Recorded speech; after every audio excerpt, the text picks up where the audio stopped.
The door slammed in my face, Jessica's words still ringing. "You're not welcome here, Martha Jane." I stood frozen on my son's porch in suburban Atlanta, clutching a stuffed dinosaur for my grandson Liam, as his wail echoed from behind. The Wood, at 76, a retired postal worker, I'd driven an hour from my rural cottage, arthritis gnawing my hands, just to see his smile. My daughter-in-law's cold eyes and the weight of her betrayal hit harder than the door. She held Liam tight, as if I were a stranger, not the grandmother who'd spent decades saving for her son David's future. I glanced at my car, where a folder of financial records sat proof of the money they'd been draining from me. I placed it on their doorstep, a silent vow to reclaim my dignity. "Would you forgive a betrayal that stole your family and future?" The spring air carried the scent of azaleas, stirring memories of Easter egg hunts when David was Liam's age. I'd sorted mail through Georgia's storms, worked overtime to fund his college, even sold my old Chevy to cover his loans. For what? To be shut out like a beggar. My knees trembled as I steadied myself against the porch railing, the dinosaur still in the dirt where it fell. I'd noticed odd Venmo transactions last week, large sums vanishing from our joint account, linked to Jessica. I hadn't confronted them, hoping it was a mistake. But that slam, that cruel dismissal, lit a fire in me. I wasn't the frail old woman they thought. I drove back to my cottage, the road blurring as I fought tears. My kitchen table, scarred from David's childhood drawings, felt like a graveyard of memories. I remembered Thanksgiving, rolling out dough for sugar cookies, David and Liam giggling as they sprinkled colored sugar. Jessica had barely touched them, her smile thin, already plotting. I'd poured my heart into those moments, believing we were a family. Now, I saw the truth. They'd used me, taken my savings, and pushed me out. The folder I left wasn't just paper. It was my first act of defiance, a signal I'd fight back. I opened my laptop, hands shaking as I checked my Venmo again. The transactions stared back, each one a knife, thousands gone, labeled as if I owed them. I recalled a 4th of July barbecue, setting out trays of sugar cookies shaped like stars, hoping to please Jessica. She'd whispered to David, their eyes darting away, dismissing me in my own family. The sting of that moment, paired with her words today, fueled my resolve. I wasn't tech-savvy, but I'd learned to use Venmo to send Liam birthday money. If they thought I'd stay quiet, they were wrong. My neighbor, Margaret Thompson, called as I sat there, her voice urgent. "Martha, you need to see this." She'd found a post on Nextdoor, the neighborhood app, where Jessica called me a clingy burden who expects handouts. The words burned, public and vicious, turning our neighbors against me. Margaret, who'd known me for 20 years, was livid. "You knitted Liam's baby blanket," she said. How dare she? I remembered sorting mail for Margaret's family, delivering their Christmas cards with care. Jessica's post wasn't just a lie. It was a calculated move to erase my place in this world. I walked to my shelf, pulling down a box of Christmas ornaments, each one a memory of decorating with David. One, a tiny glass star, was Liam's favorite heat clap when I hung it high. Jessica had stopped inviting me to their tree trimming, saying I was too slow. The ornament felt heavy now, like my heart. I'd given everything, my savings, my time, my love only, to be locked out. But I wasn't done. I'd spent years organizing letters, tracking details. That skill would be my weapon. I sat back at the table, the folder's weight in my mind. It held bank statements, mortgage payments I'd made for David, proof of my sacrifices. Jessica's door slam wasn't just personal, it was a declaration of war. I recalled a Christmas when Liam, barely 2, toddled to me with a sugar cookie, his grin wide. Jessica had pulled him away, muttering about crumbs. That memory, once warm, now fueled my anger. I opened my email, drafting a message to a lawyer Margaret recommended. My hands, once steady enough to sort thousands of letters, typed with purpose. The folder on their doorstep wasn't a surrender, it was a warning. I pictured Jessica finding it, her smug face faltering. David might try to smooth it over, like he did at our last family dinner, when he brushed off my questions about the account. "Mom, you're overthinking," he'd said, his tone sharp. I'd believed him then, desperate to keep our bond. Now, I saw his lies. The folder would force them to face me, to explain why they'd drained my life's work. I looked out my window at the azaleas, their blooms mocking my pain. I'd planted them with David years ago, teaching him to tend the soil. Those roots, like my love, ran deep, but they'd been poisoned. I wasn't just fighting for money. I was fighting for Liam, for the truth he'd one day need. The dinosaur, left in the dirt, was a symbol of what they'd taken my right to be his grandmother. I'd make sure he knew I fought for him. My phone buzzed with a Venmo alert, another transfer, smaller but bold, as if Jessica dared me to notice. I saved the screenshot, my fingers clumsy but determined. I remembered sorting mail at the post office, catching errors in zip codes, always precise. That precision would guide me now. I'd uncover every lie, every cent they stole. Jessica's words, "You're not welcome here," Martha Jane, echoed, but they didn't break me. They woke me up. I stood, placing the glass star back in its box. The next Christmas wouldn't be with David or Jessica, but I'd make sure Liam had a future free of their deceit. The folder was just the start. I'd spent my life delivering truth through letters. Now, I'd deliver justice through evidence. They thought they could erase me, but I was still here, and I was coming for them. The phone rang, shattering the quiet of my kitchen as sunlight cut through the blinds. Margaret's voice came through, sharp and urgent. "Martha, you need to see next door. Jessica's post is vicious." I grabbed my phone, fingers steady despite the ache in my joints, and opened the neighborhood app. There it was, Jessica's words, bold and public, branding me a clingy burden who expects handouts. The accusations stung, not with pain, but with a cold, calculated resolve I hadn't felt since Jessica slammed the door in my face. I opened Venmo, an app I'd learned to send Liam birthday money, and saw the truth staring back. $47,382 drained from our joint account over 2 years, each transfer labeled "paying mother-in-law's debt." Jessica's name was tied to every transaction, a deliberate lie to paint me as the one in debt. When does loyalty to family outweigh the need for justice?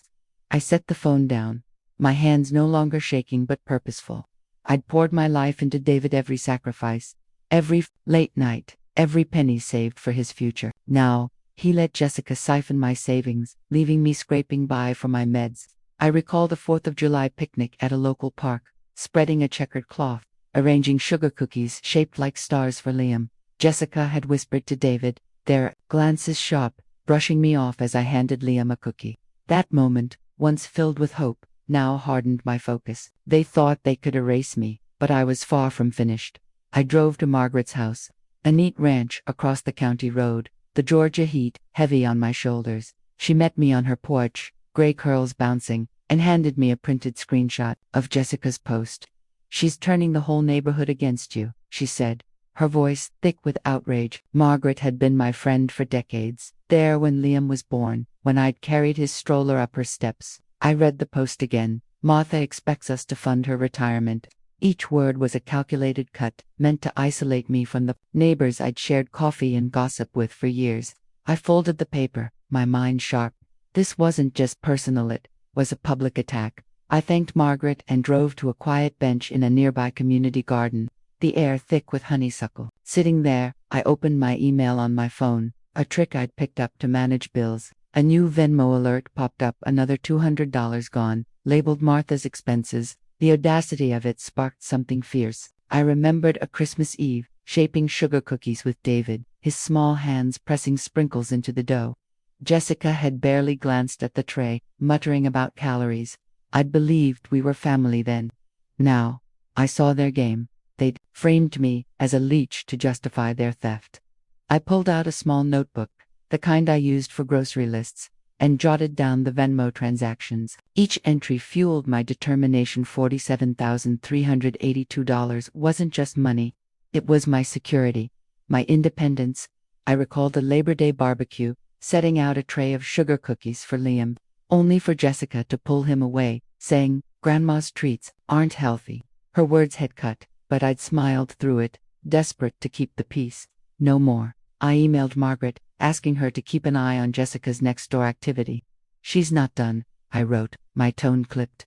Back home, I sat at my dining table, the wood worn from years of family meals. I opened the box of Christmas ornaments, pulling out a glass dove Liam loved, its wings catching the light. We'd hung it together last year, his giggles filling the room, until Jessica snapped, "That's enough, Martha."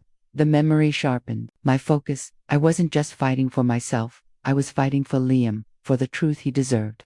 I plugged in a small recording device, one I'd bought for audiobooks, and tested it. My voice came through clear, steady. If they wanted to play dirty, I'd be ready. Margaret called again that evening, her voice low. Jessica was at the community center, talking to someone about you. She'd overheard Jessica boasting to a woman about handling the old lady's finances. The woman, Margaret said, was Ellen Price, a social worker from church. My stomach twisted not with fear, but with clarity. Jessica wasn't just stealing. She was building a case to control me. I recalled the Thanksgiving dinner, arranging sugar cookies on a platter, hoping to please Jessica. She'd pushed it aside, saying, "We don't need your old recipes." The rejection had stung, but now it was a call to action. I opened my laptop, pulling up the Venmo app again. I screenshotted every transaction, saving them to a folder labeled evidence. My fingers, once clumsy on the keys, moved with precision. I remembered organizing family photos, cataloging memories with care. That skill would serve me now. I emailed Tom Reynolds, the lawyer Margaret recommended, attaching the screenshots. "I need your help," I wrote, my words direct. I wasn't the grandmother they could dismiss anymore. As I closed the laptop, I glanced at the glass dove, still on the table. It reminded me of Liam's small hands, reaching for it with joy. Jessica's post on Nextdoor wasn't just a light, was a move to erase my place in his life. I recalled a Memorial Day picnic, offering Liam a sugar cookie, only for Jessica to snatch it, saying, "He doesn't need your junk food." The slight had hurt, but I'd let it go, clinging to family. Now, I saw their plan, to shame me, to silence me. I stood, slipping the recording device into my purse. Tomorrow, I'd visit the community center, see if Ellen was there. Jessica thought she could bury me with lies, but I'd learned to navigate the world through apps, through evidence, through sheer will. The folder I'd left on their doorstep was just the beginning. Margaret's call had given me a new lead. Ellen Price. If Jessica was scheming with a social worker, I'd find out why. I wasn't just fighting for my money, I was fighting for my voice. For Liam, for the truth they couldn't hide. The library's fluorescent lights buzzed overhead as I clicked through an email link. My fingers stiff but steady on the mouse. ClaraNugensVoice.com and precise. Filled my earbuds from the financial literacy webinar she'd invited me to after our coffee chat. "Check your credit report," she'd said, her eyes sharp with concern. I opened the site, heart pounding, and there it was, a credit card in my name, racked up with $18,927 in charges, designer handbags, golf resort stays, none of it mine. Jessica and David had forged my signature, turning my sacrifices into their luxury. I leaned back in the library chair, not with despair, but with a fierce clarity I hadn't felt since leaving that folder on their doorstep. They thought they could bury me, but I'd dig up their lies. I saved the credit report as a PDF, my hands moving with purpose. I'd given everything to David, years of savings, late nights worrying over his future. Now, he and Jessica had betrayed me, leaving my pension stretched thin. I recalled a Christmas morning, rolling out dough for sugar cookies, Liam's tiny hands pressing sprinkles into stars. Jessica had scoffed, too much sugar for him, tossing the tray aside. That rejection, once a quiet ache, now sharpened my resolve. I wasn't the grandmother they could dismiss with a sneer. I stepped outside to the library's courtyard, the Atlanta air crisp with early fall. Sitting on a bench, I opened my phone's email app, one I'd mastered for managing utility bills. I sent the credit report to Tom Reynolds, the lawyer Margaret had connected me with. "They forged my name," I wrote, my words clipped and direct. Clara had warned me this was elder financial abuse, a term that hit like a slap. I remembered a 4th of July picnic, offering Liam a flag-shaped cookie, only for Jessica to pull him away, muttering about my outdated traditions. Their greed wasn't just about money, it was about erasing my place in our family, back home. I sat at my dining table, the wood worn from years of holiday meals. I pulled out a small recipe card, one I'd used for those Christmas cookies, its edges soft from use. It wasn't just a recipe, it was a memory of Liam's laughter, now tainted by Jessica's lies. I tucked it away, focusing on the laptop. I logged into my bank's online portal, something I'd learned to check my pension deposits. The joint account with David showed more withdrawals, small but frequent, all linked to Jessica's Venmo. I screenshotted each one, building a file labeled proof. My fingers, once hesitant on keys, now moved with precision. Clara called as I worked, her voice warm but probing. "Did you find anything?" she asked. I hesitated, then shared the credit card discovery, keeping my tone even. She suggested meeting Tom in person, offering to join me. "You're not alone," she said, and I wanted to believe her. I recalled a Labor Day barbecue, setting out sugar cookies for David, hoping to bridge the gap. He'd barely glanced at them, distracted by Jessica's whispers. That memory didn't break me now, it fueled my plan. I bought a small recording device at the electronics store, the kind I'd seen advertised for audiobooks, testing it with a simple, "I'm ready." My voice came through clear, unshaken. I drove to a small coffee shop near the city square, its wooden tables crowded with laptops and chatter. Tom met me there, his suit crisp, his eyes kind but sharp. I handed him the printed credit report, the pages heavy with betrayal. "They've been using me for years," I said, my voice low but firm. He nodded, flipping through the document. "This is fraud, Martha. We can build a case." I recounted Jessica's Nextdoor post, the Venmo transfers, the lies. Tom jotted notes, his pen quick. "We'll start with a demand letter," he said. "Force them to respond." I agreed, my mind already mapping the next steps as Tom spoke. I remembered a Memorial Day picnic, arranging sugar cookies for Liam, only for Jessica to snatch the plate, saying, "He doesn't need your treats." The slight had stung, but I'd smiled through it, clinging to family. Now, I saw their plan, to strip me of dignity, to control me.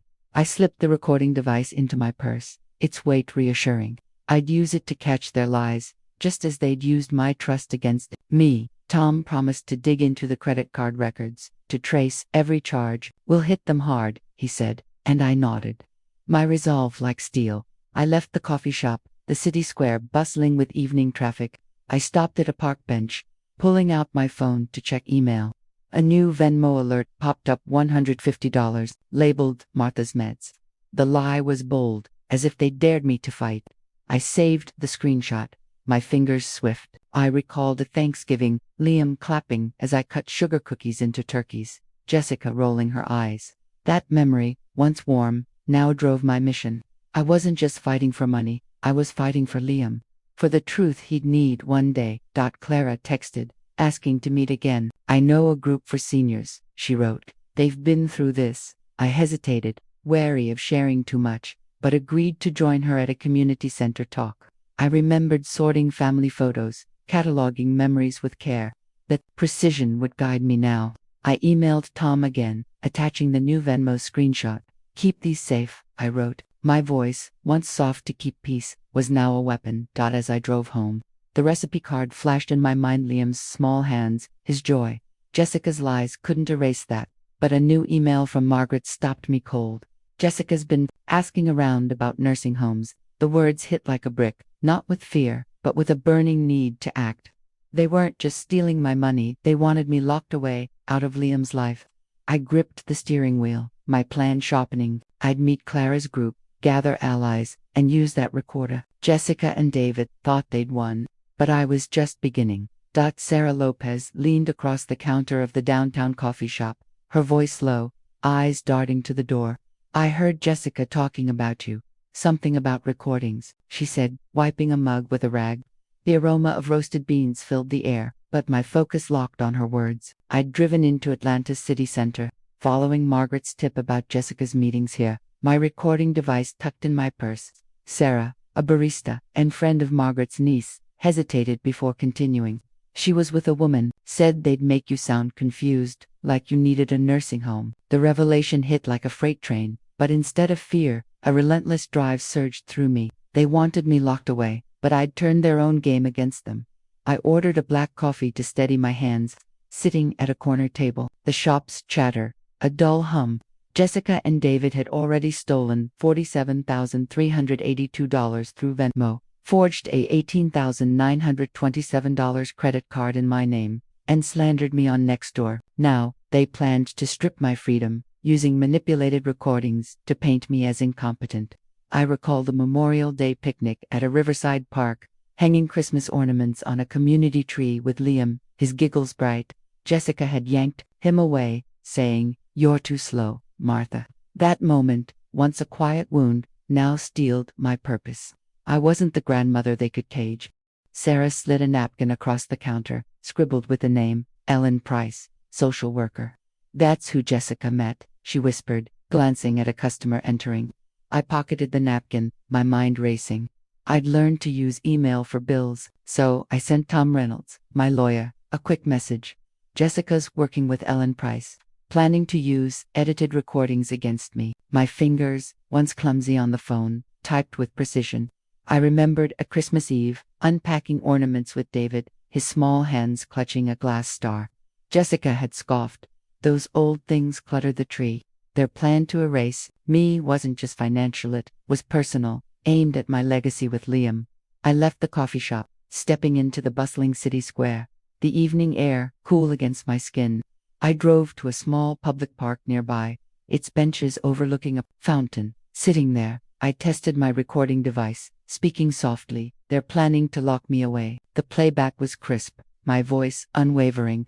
I'd bought it to fight back, inspired by Clara's suggestion to document everything. I recall the Labor Day barbecue, offering Liam a Christmas ornament to paint, only for Jessica to snap. He doesn't need your crafts. Her dismissal had hurt, but now it drove my strategy. I needed proof of their scheme, and Sarah's tip was my lead. I called Margaret from the park, her voice a lifeline. Jessica's been at that coffee shop before, she said. Sarah's reliable. She heard Jessica say they'd send the recordings to Ellen soon. I thanked her, my tone clipped but grateful. I emailed Tom again, attaching a note about Sarah's information.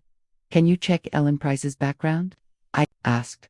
My plan was taking shape: gather evidence, expose their lies, protect Liam's future. I remembered a 4th of July festival, hanging ornaments on a town square tree, Liam clapping. Jessica had pulled him back, saying, "Don't bother Grandma." Now, I saw their intent to silence me forever. I drove to the community center, where Clara's senior group met, a low brick building with a flickering sign. Clara greeted me, her smile warm but her eyes probing. "Any updates?" she asked. I shared only the basics: Jessica's slander, the credit card fraud, keeping Sarah's tip private. I recall the Thanksgiving dinner, unpacking ornaments with Liam, his joy infectious. Jessica had muttered, "Your traditions are outdated." That memory didn't break me now, it sharpened my focus. I slipped the recording device into my jacket, ready to use it if Jessica or David slipped up. Clara introduced me to the group, their stories of family betrayal echoing mine. One woman, Ruth, whispered, "Check their emails, if you can, they hide things there." Her advice sparked an idea. Back home, I sat at my kitchen counter, the room lit by a single lamp. I opened my laptop, logging into my email to check for Tom's reply. He'd confirmed Ellen was a licensed social worker, often involved in guardianship cases. "Be careful," he wrote. "If they're editing recordings, they're serious." I saved his message, my resolve like iron. I remembered a New Year's Eve, hanging a silver ornament with Liam, his eyes wide. Jessica had said, "That's enough, Martha." Their plan to lock me away wasn't just about control, it was about erasing my bond with Liam. I wrote Ruth's tip in my notebook. Check emails. I didn't know how yet, but I'd learn. I tested the recording device again, hiding it in a drawer. I imagined Jessica finding it, her smug face faltering. Recalled a community fair, offering Liam an ornament to decorate, only for Jessica to toss it aside, saying, "We don't need your junk." The slight had stung, but now it was fuel. I emailed Margaret, asking her to watch the coffee shop. "Let me know if Jessica meets Ellen again," I wrote. My voice, once soft to keep peace, was now a tool for justice. I wasn't just fighting for myself, I was fighting for the truth Liam deserved. As I closed the laptop, my phone buzzed with a text from Sarah. Jessica was here again, talking about a meeting with Ellen tomorrow. The message sent a jolt through me, not of panic, but of opportunity. I replied, "Thank you, keep me posted." I slipped the recording device into my purse, planning to visit the coffee shop myself. Jessica thought she could trap me with lies, but I'd be there, listening, recording. I recalled a Halloween night, hanging a pumpkin ornament with Liam, his laughter bright. Jessica had pulled him away, saying, "Grandma's too old for this." Now, I saw their endgame, to bury me in a nursing home, out of Liam's life. But I had my own plan. And it started with that recorder. The community center's bulletin board was plastered with flyers, but one caught my eye, a GoFundMe poster with my name in bold. claiming $12,645 raised for Martha's medical care. My stomach churned as I read Jessica's plea, painting me as a frail grandmother on death's door, her lies plastered for all of Atlanta to see. I stood frozen in the fluorescent-lit hall, my recording device heavy in my purse, my resolve shifting from relentless drive to a searing indignation. They'd used my reputation to scam strangers, but I'd exposed their greed with their own words. I snapped a photo of the flyer, my hands steady despite the betrayal's sting, and emailed it to Tom Reynolds, my lawyer, with a single line, "Jessica's gone too far." I stepped into the center's meeting room, where Clara's senior group gathered, their murmurs quieting as I entered. Clara waved me over, her smile tight. "You look shaken," she said, her eyes probing. I kept my discovery close, mentioning only the nursing home scheme Sarah had uncovered. I recalled a Halloween night, baking sugar cookies shaped like pumpkins for Liam, his laughter filling my kitchen. Jessica had tossed them aside, saying, "He doesn't eat your junk." That dismissal, once a quiet hurt, now fueled my outrage. I wasn't just a grandmother, they'd turned me into a prop for their fraud. I sat through the meeting, half listening as Ruth shared tips on spotting scams. My phone buzzed with Tom's reply. "Ellen Price is reviewing Jessica's recordings. This GoFundMe could be fraud. Send me the link." I found the campaign online, its sob story laced with lies. Martha's health is failing, and we're struggling to cover her care. The photo was from last year's church picnic, me smiling, with Liam, unaware of their betrayal. I forwarded the link to Tom. My fingers swift on the screen. I'd learned to navigate for Venmo. I remembered a New Year's Eve, rolling out cookie dough with David, his grin wide. Jessica had muttered, "Your recipes are outdated now." They'd exploited my goodwill for cash. I left the meeting early, driving to a quiet bookstore cafe in Midtown, its shelves lined with paperbacks. Sitting at a window table, I opened my laptop, pulling up the GoFundMe page again. The donations, $12,645 from neighbors, church members, even strangers, cut deep. I'd helped organize that church picnic, baking trays of cookies for the crowd. Jessica had used my reputation, built over decades, to line her pockets. I saved screenshots of the page, labeling them fraud evidence. My indignation wasn't just personal, it was for every donor deceived by their lies. I called Sarah Lopez, the barista who tipped me off about Ellen. Jessica was at the coffee shop again, she said, her voice low. She mentioned the fundraiser, said it was easy money. I thanked her, my tone sharp but grateful, and asked her to keep listening. I recalled a Labor Day fare, offering Liam a sugar cookie, only for Jessica to snatch it, saying, "He's fine without your treats." Her cruelty wasn't new, but this scam was a bold escalation. I slipped my recording device from my purse, testing it again. "They're stealing from everyone," I said into it, my voice clear, my anger controlled. I'd catch them in their own words. Back home, I sat at my kitchen counter, the room dim under a single bulb. I pulled out a faded ticket stub from that church picnic, tucked in a drawer with old keepsakes. It wasn't just a memory of Liam's laughter, it was proof of my role in the community Jessica had exploited. I set it aside, focusing on my laptop.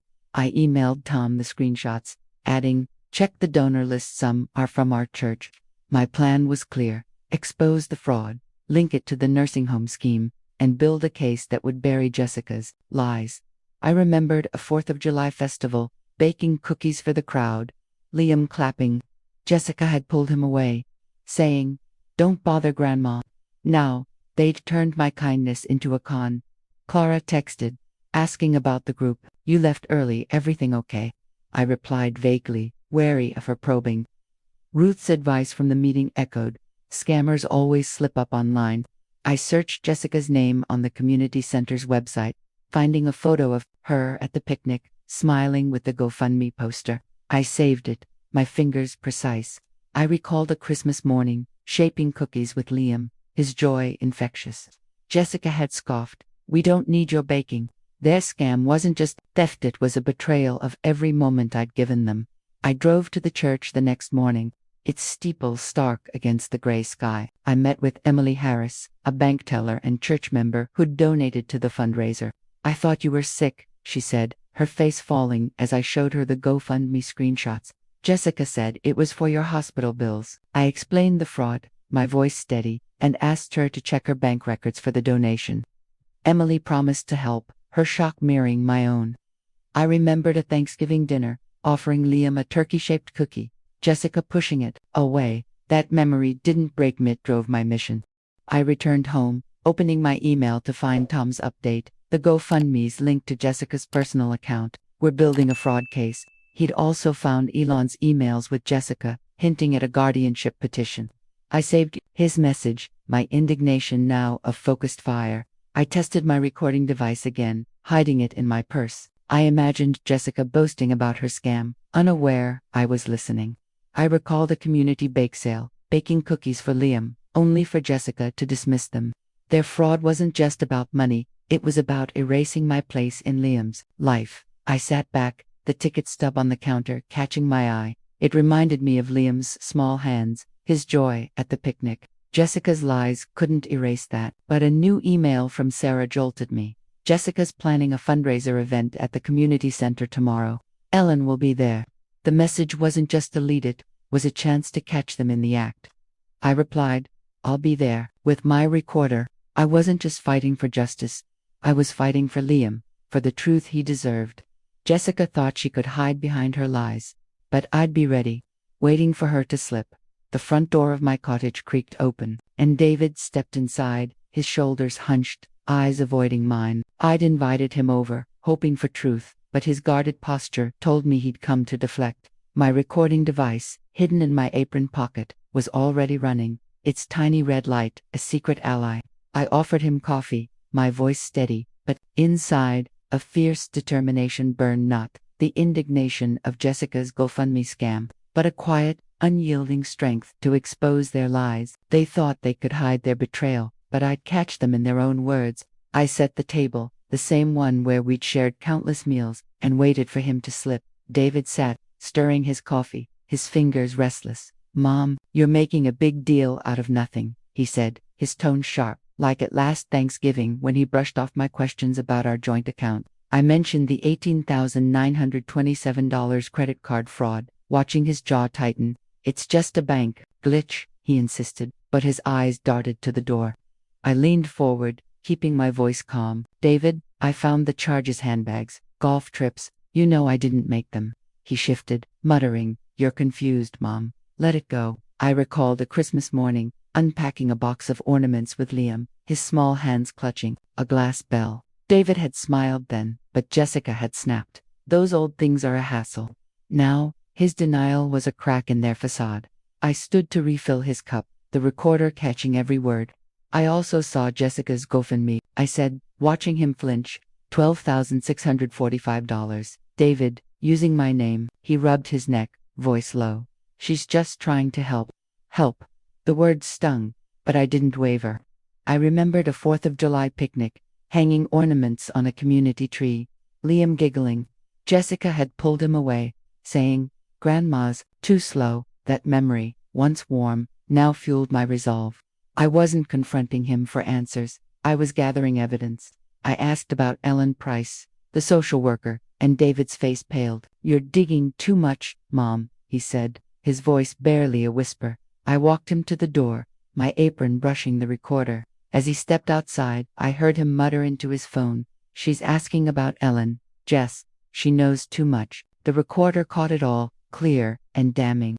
I shut the door, my hands steady, and played back the audio. David's voice, tense and complicit, was a weapon I'd hand to Tom Reynolds. I emailed the file to him from my kitchen, the room lit by a single lamp. David's in on it, I wrote, my words precise. I recalled the Labor Day fair, offering Liam an ornament to paint, only for Jessica to toss it aside, saying, We don't need your crafts. Their betrayal wasn't just financial, it was a plan to erase me from Liam's life. I drove to a small diner on the edge of town, its neon sign flickering in the dusk. Pastor John Carter sat across from me, his Bible worn from years of sermons. Margaret had suggested he mediate, but I wasn't here to reconcile. They're trying to put me in a nursing home, I told him, my voice firm. John frowned, offering, Let me talk to David. Family can heal. I shook my head, my strength unshaken. This isn't about healing, it's about justice.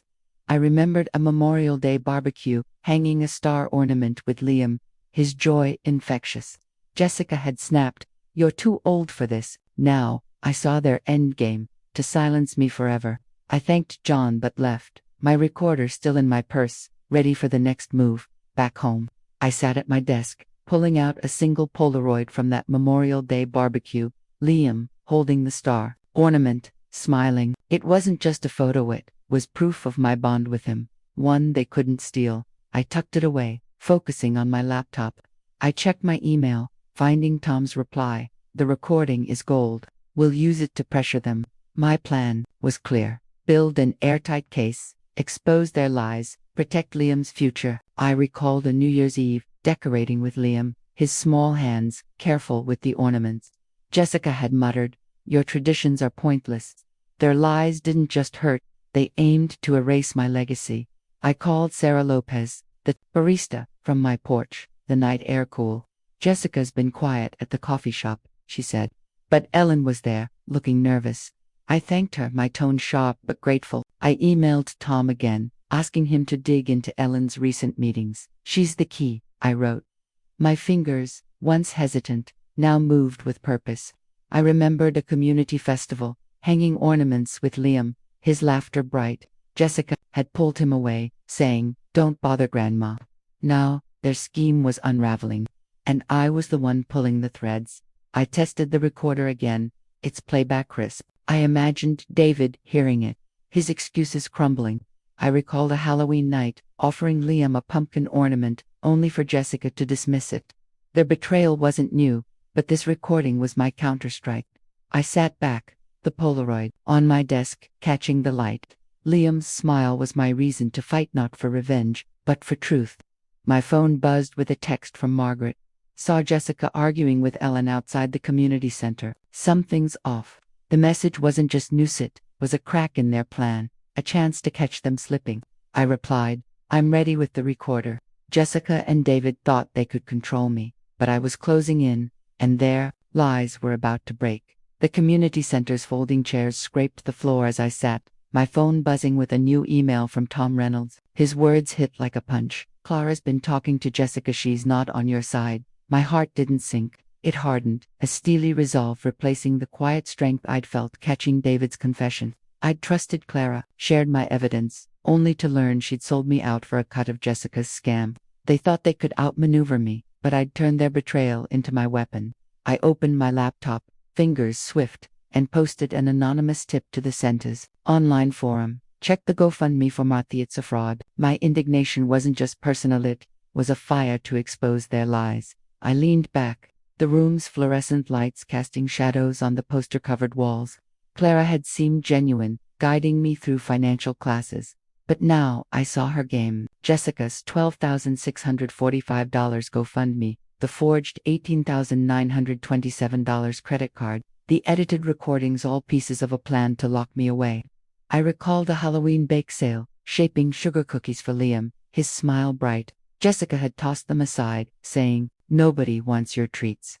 That slight, once a quiet sting, now fueled my focus. I wasn't the grandmother they could silence. I drove to a quiet bar on Atlanta's west side, its dim lights and jukebox hum, a stark contrast to the community center's buzz. Emily Harris, the bank teller and neighbor, met me there, her face tense. "I found the GoFundMe transactions," she said, sliding a printed bank statement across the table. It showed $12,645 funneled to Jessica's personal account, not a medical fund.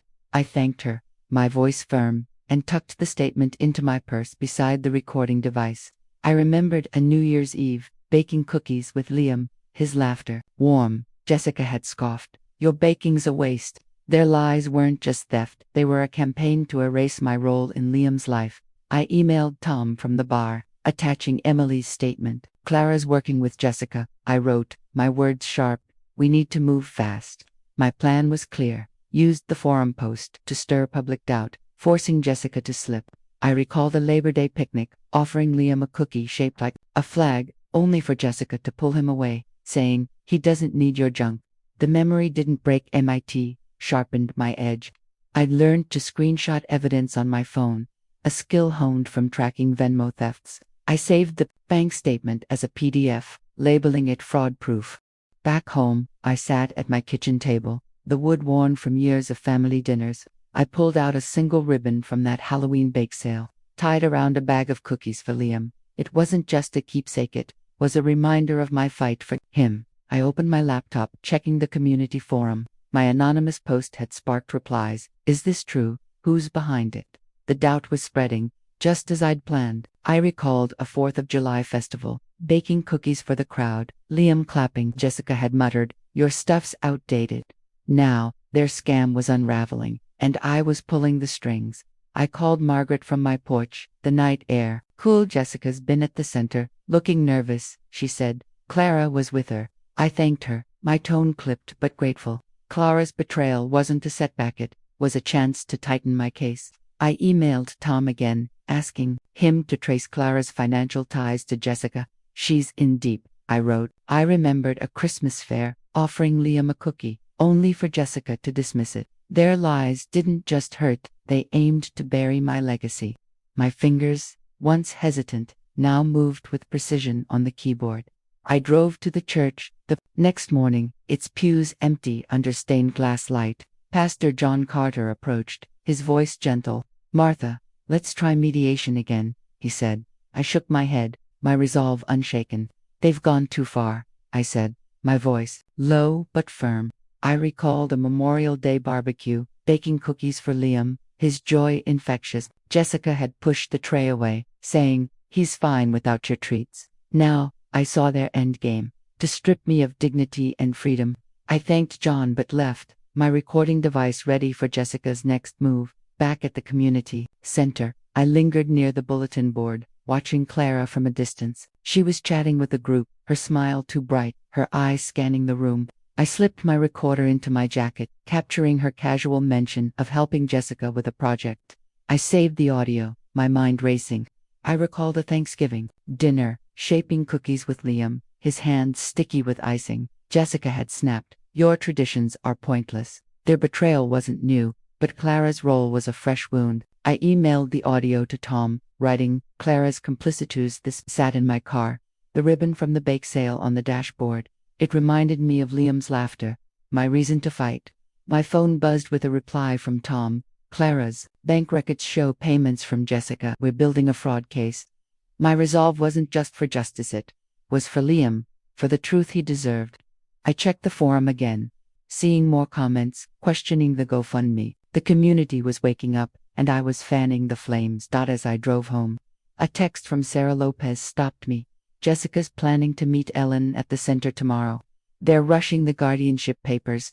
The message wasn't just a lead, it was a ticking clock. I replied, "I'll be there with the recorder." Jessica and Clara thought they could outsmart me, but I was steps ahead, my evidence mounting, my fight for Liam stronger than ever. The courtroom doors swung open, and I stepped inside, the polished wood and faint hum of whispers amplifying my focus. My recording device, tucked in my purse, held the weight of David's confession and complicity, but today was about action, not playback. Tom Reynolds stood beside me, his briefcase packed with evidence. The $47,382 Venmo transfers, the $18,927 forged credit card, the $12,645 GoFundMe scam, and Ellen Price's coerced guardianship report. My resolve, no longer the cold determination of exposing Clara's betrayal, now burned with a fierce certainty of victory. They thought they could silence me, but I'd let the truth speak in court. I adjusted my scarf, my hands steady, and took my seat, ready to face Jessica and David. Tom leaned over, his voice low. "We've got them cornered," he said, pointing to the stack of documents. "The judge will see through their lies." Jessica sat across the room, her face tight, David beside her, avoiding my gaze. I recalled a Thanksgiving dinner, setting out a tray of sugar cookies for Liam, his eyes bright. Jessica had pushed them away, saying, "He doesn't need your sweets." That memory, once a quiet ache, now steeled my purpose. I wasn't just fighting for money, I was fighting for Liam's right to know the truth. The judge called the case, and Tom presented our evidence, bank statements, screenshots, recordings. I watched Jessica's lawyer fidget as Tom detailed the GoFundMe fraud, linking it to her personal account. "This is elder financial abuse," he said, his voice firm. I handed him a new piece of evidence, a notarized statement from Emily Harris, confirming the GoFundMe funds never reached a medical account. I'd met her at a local farmer's market, her stall lined with jars of homemade jam. I checked the bank records. She'd said, her voice shaking, "It's all Jessica." I thanked her, my tone sharp but grateful, and saved the statement. For this moment. Jessica took the stand, her voice smooth, claiming the funds were for my care. I gripped my purse, the recorder inside a silent reminder of my fight. Tom played David's recorded confession, his muttered words to Jessica. "She knows too much," echoing in the quiet room. The judge's eyes narrowed, and Jessica's composure cracked, her hands twisting. I recall the 4th of July picnic, baking cookies for Liam, his laughter warm. Jessica had snatched them, saying, "Your baking's a waste." Their lies weren't just theft, they were a campaign to erase my legacy. Tom called Ellen Price next. Her face pale, as she admitted Jessica pressured her to falsify a guardianship report. "I was scared," Ellen said, her voice barely audible. She said it was for Martha's safety. I met her eyes, my certainty unwavering. I'd confronted her at a park bench after Sarah's tip, my recorder capturing her reluctant admission. I emailed it to Tom, labeled Ellen's truth. I remembered a Labor Day fair, offering Liam a cookie, only for Jessica to dismiss it. Their plan to lock me away wasn't just greed, it was a betrayal of every moment I'd given them. The judge recessed, and I stepped outside to the courthouse steps, the Atlanta skyline sharp in the morning light. Margaret met me there, her gray curls bouncing. "For doing it, Martha," she said, handing me a coffee. I nodded, my voice steady. "It's for Liam." I recalled a Christmas festival, baking cookies for the community, Liam clapping. Jessica had muttered, "Your traditions are pointless."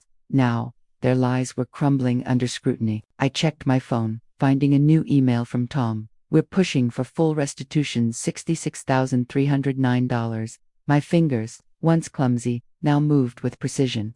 Forwarding the email to Emily for her records. Back in the courtroom, David took the stand, his voice faltering. "We thought we were helping, Mom," he said, but his eyes betrayed him, darting to Jessica. Tom pressed him, citing the forged credit card and Venmo thefts. David stammered, "It was a mistake." I stared at him, my son, who'd let Jessica strip away my security. I recalled a New Year's Eve, shaping cookies with Liam, his hands sticky with icing. Jessica had scoffed, "Your recipes are outdated." Their betrayal wasn't new, but today, it would face judgment. I pulled a single keychain from my purse, a gift from Liam at that Christmas festival, a tiny star etched with his initials. It wasn't just a trinket, it was my reason to fight. I tucked it away as Tom delivered his closing argument, detailing their fraud and guardianship scheme. The judge's pen moved quickly, her face unreadable. I emailed Sarah from the courtroom, asking her to watch Jessica's next moves. "She's slipping," I wrote. Their plan to erase me had backfired. And I was the one holding the evidence. As the session ended, Tom whispered, "We've got a strong case. They'll settle or lose." I nodded, my certainty like iron. I recalled the Memorial Day barbecue, baking cookies for Liam, his joy infectious. Jessica had pushed the tray away, saying, "He's fine without your treats." Now, their lies were exposed, and I was closing in. I stepped into the courthouse hallway, where Pastor John Carter approached, his voice soft. "Martha, there's still time to forgive." I shook my head, my resolve unshaken. "This isn't about forgiveness, it's about justice." I drove home, the keychain on my dashboard catching the light.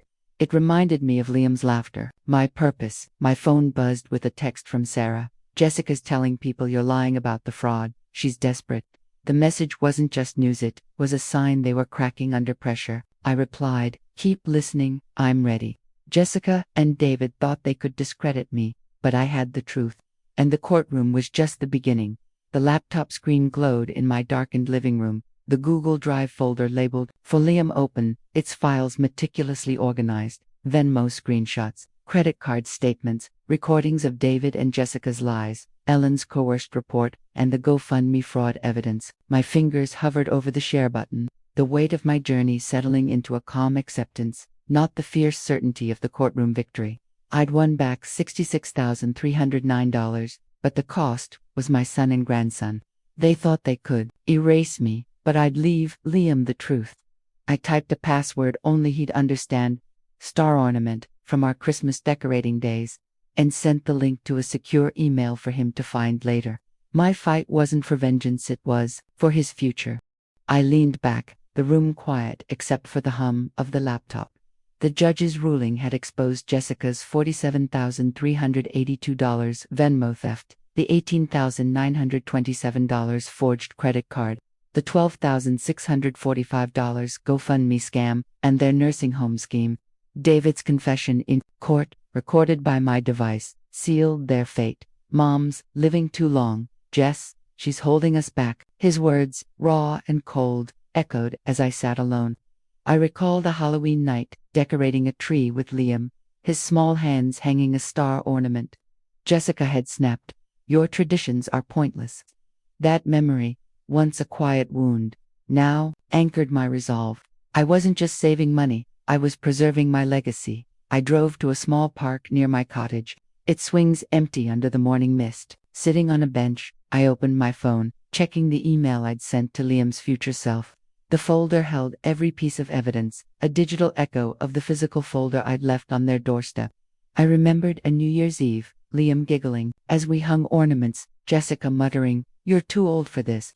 Their betrayal, Clara's sellout, Ellen's coercion. David's silence wasn't just personal, it was a calculated erasure. I texted Margaret, my voice steady. "It's done. The truth is safe," she replied. "You're stronger than they know." Her words weren't comfort, they were confirmation. Back home, I met Tom Reynolds at my kitchen table, the wood scarred from years of family meals. He slid a court document across, confirming the $66,309 restitution. "They're facing fraud charges," he said, his voice firm. I nodded, my acceptance unshaken. I recalled a 4th of July festival, Liam clapping as we hung ornaments on a community tree. Jessica had pulled him away, saying, "Don't bother, Grandma." Their lies had cost me my son, but I'd ensured Liam would know the truth. I emailed Emily Harris, thanking her for the bank statement that tipped the scales. "You made a difference," I wrote, my fingers precise. I walked to my porch, holding a single postcard from that New Year's festival, Liam's childish scrawl, reading, "Love, Grandma." It wasn't just a keepsake, it was my reason to fight. I tucked it into my pocket, returning to the laptop. I uploaded a final audio file to the folder, my voice clear. "Liam, this is who I was, your grandmother, not their lies." I recall the Labor Day picnic, Liam painting an ornament, Jessica dismissing it as junk. Their scheme of credit cards, GoFundMe guardianship was unraveling, but the cost was my family.